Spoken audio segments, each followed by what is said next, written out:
कुछ हो जाता है तो हम एक मानव होने के नाते उसके साथ सहानुभूति रखते हैं, लेकिन इसी मानव के बीच में कई बार दरिंदगी जैसी घटनाएं हो जाती हैं। तो ये सब चीज़ों को हम और आप युवा ही इस चीज़ों को बदल सकते हैं, और युवा ही कहीं भी जाएगा तो चेंजिंग ला सकता है, बशर्ते वो गलत डायरेक्शन में ना चला जाए। आज का युवा जो हो गया है 1.5 GB डाटा 4 बजे तक ख़त्म कर दे रहा है। क्या मतलब बन रहा है? याद रखिएगा, सुनिए बाबू ध्यान से, एक अनलिमिटेड डाटा है, तो ये अनलिमिटेड डाटा अनलिमिटेड बर्बाद करेगा आपको। समझ में आ गया कि नहीं आ गया? इसलिए आप लोग समझो बाबू ध्यान से, एजुकेशन बहुत ज़रूरी है, लेकिन आज के डेट में आपके पास मोबाइल बहुत ज़्यादा हो गया है।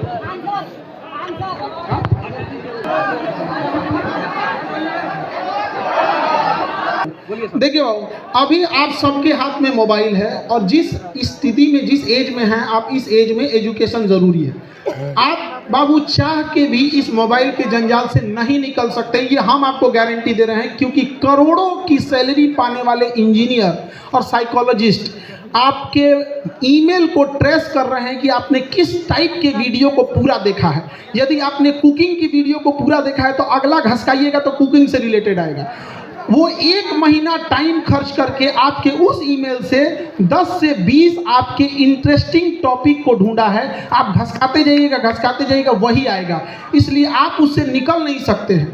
तो बाढ़ के पानी को रोक नहीं सकते हैं, मोड़ सकते हैं। तो इस मोबाइल की दुनिया में आप करिएगा क्या, इंटरटेनमेंट के बजाय, नाच गाना देखने के बजाय, कॉमेडी देखने के बजाय, इंटरटेनमेंट ना करके पढ़ाई से रिलेटेड कुछ चीज़ देखने की कोशिश कीजिएगा।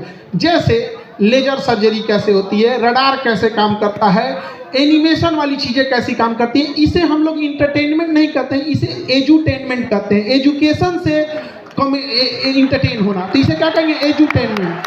तो आप सब बच्चों को कहते हैं कि मोबाइल से दूर होने के बजाय, लहरों में वही डूबता है जिसे तैरने नहीं आता है। जिसे तैरने आता है तो लहरें के रास्ते किनारे हो जाता, नहीं हो जाता है। तो जो मोबाइल अभिशाप बन रहा है, जो डेटा अभिशाप बन रहा है, क्यों ना हम उससे नॉलेज गेन करने में कर लें। हम क्यों जाएं एगो फिल्म देखने में, हम क्यों ना ये देख लें कि हमारे जो गुजराल साहब जब प्रधानमंत्री थे तो क्या नीतियां लाए थे, मनमोहन सिंह के समय क्या थी, मोदी जी के समय क्या थी। अगर आपको इसमें इंटरेस्ट नहीं है तो इंटरनेशनल रिलेशन देखिए, साइंस देखिए, किसी भी चीज़ को देखिए, बस सकते आप उसको इंटरटेनमेंट में मत जाने दीजिएगा। वरना जब आप इंटरटेनमेंट में जाते हैं दिमाग आपका संकुचित होते जाता है, और संकुचित दिमाग कभी ज़्यादा लोड नहीं ले सकता है। इसलिए दिमाग का जो स्ट्रेस है ना, इस चीज़ों को अपने आप को कंट्रोल कीजिए। तो मोबाइल की दुनिया से